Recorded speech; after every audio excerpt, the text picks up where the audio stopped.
എന്തുകൊണ്ട് നാം ഇവിടെ വെനിസ്വേലൻ പ്രസിഡന്റിന്റെ മോചനത്തിന് വേണ്ടി ശബ്ദമുയർത്തണമെന്ന് ചോദിച്ചാൽ അതിൻ്റെ ഉത്തരം ട്രംപിന്റെ വർത്തമാനത്തിൽ തന്നെയുണ്ട്. എത്ര പരിഹാസ്യമായിട്ടാണ് അമേരിക്കൻ പ്രസിഡന്റ് ഇന്ത്യയെ കാണുന്നത്. നമ്മുടെ പ്രധാനമന്ത്രി നരേന്ദ്രമോദിക്ക്, ബഹുമാന്യനായിട്ടുള്ള പ്രധാനമന്ത്രിക്ക് അത് മനസ്സിലായിട്ടുണ്ടോ എന്നറിയില്ല. ഞങ്ങളെല്ലാം പലപ്പോഴും പറഞ്ഞതാണ്, ഇടതുപക്ഷ പ്രസ്ഥാനത്തിൻ്റെ പ്രവർത്തകരും നേതാക്കളുമെല്ലാം. അതായത് ഇന്ത്യ ഈ ട്രംപിന്റെ ജൽപ്പനങ്ങൾക്ക് കീഴ്പ്പെട്ടാൽ ഈ നാട്ടിലെ ജനങ്ങൾ കൊടും പട്ടിണിയിലേക്ക് തള്ളപ്പെടുമെന്ന്. ഇപ്പോൾ ഒരു മടിയില്ലാതെ മഡൂറോയെ കൊണ്ടുപോയതിന് ശേഷം ട്രംപ് പറയുന്നത് കൊളംബിയയെ ആക്രമിക്കും, ക്യൂബയെ ആക്രമിക്കും. ഇതെല്ലാം പറയുന്നതിനിടയിൽ ഒരു കാര്യം കൂടി പറഞ്ഞിട്ടുണ്ട്.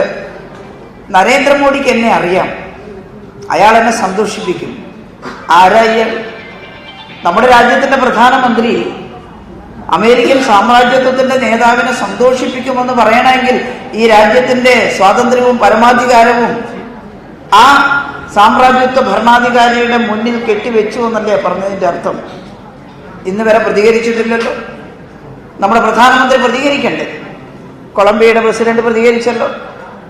കൊളംബിയാണ് അടുത്ത് ഞങ്ങളുടെ ആക്രമണം എന്ന് പറഞ്ഞപ്പോൾ ഇങ്ങോട്ട് വാ ആക്രമിക്കാൻ, ഒരു കൊച്ചു രാജ്യമാണ്, അമേരിക്കയെ പോലെ വലിയ സമ്പത്തൊന്നുമില്ല.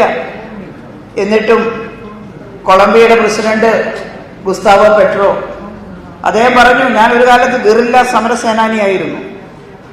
ഞാൻ കൊളംബിയയുടെ ഭരണാധികാരിയായതിനു ശേഷം ഇനി ഞാൻ ആയുധമെടുക്കില്ല, ജനങ്ങൾക്ക് വേണ്ടിയുള്ള പ്രവർത്തനത്തിലാണ് ശ്രദ്ധ കേന്ദ്രീകരിക്കുക. ഞാനിനി ആയുധമെടുക്കില്ല എന്ന് പ്രതിജ്ഞ ചെയ്തിരുന്നു. പക്ഷേ ആ പ്രതിജ്ഞ ഞാൻ ലംഘിക്കുകയാണ്. ഞങ്ങളുടെ സഹോദരനായിട്ടുള്ള മഡൂറോയെ ഇങ്ങനെ തട്ടിക്കൊണ്ടുപോയപ്പോൾ ആ രാജ്യത്തെ ചവിട്ടിക്കുഴക്കാൻ ഒരുമ്പെടുമ്പോൾ ഞാനിതാ ലോകത്തോട് പറയുന്നു, ഞാൻ വീണ്ടും ആയുധമെടുക്കും എന്ന്. അത്രയും ചങ്കൂറ്റമൊന്നും കാണിച്ചിട്ടില്ലെങ്കിലും ഈ പരിഹാസത്തിന് മറുപടി പറയണ്ടേ നമ്മുടെ നാടിന്റെ പ്രധാനമന്ത്രി? നരേന്ദ്രമോദി എന്നെ സന്തോഷിപ്പിക്കും. റഷ്യയിൽ നിന്ന് എണ്ണ വാങ്ങണ്ടെന്ന് ഞാൻ പറഞ്ഞിട്ടുണ്ട്. എണ്ണ വാങ്ങിയാൽ ഇന്ത്യക്ക് ഞങ്ങൾ ചുങ്കം ചുമത്തും. 50% ഇറക്കുമതി ചെയ്യുന്ന സാധനങ്ങളുടെ മേലെ വലിയ ചുങ്കം ചുമത്തും എന്ന് ഒരു ലജ്ജയുമില്ലാതെ പറയുകയാണ്.